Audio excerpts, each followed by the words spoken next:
นอกจากสัตว์ใหญ่แล้วยังมีอาวุธในอีกหลายตัวที่เรียกว่าในภาวะจะส่งผลทำร้ายผิวของเรา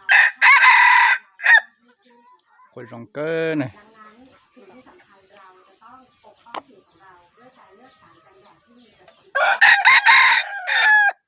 แล้วก็สารกันแดดที่มีประสิทธิภาพจะต้องมีส่วนผสมของแอนตี้ออกซิแดนต์นั่นเองค่ะ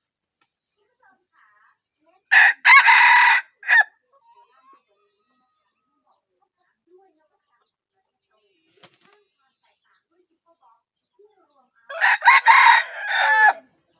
นั่นคือการสะท้อนแสงจากผิวด้วยดิจิทัลซันสกรีนและกรองแสงด้วยเคมีคอลซันสกรีนเพื่อไม่ให้แสง UV นะคะ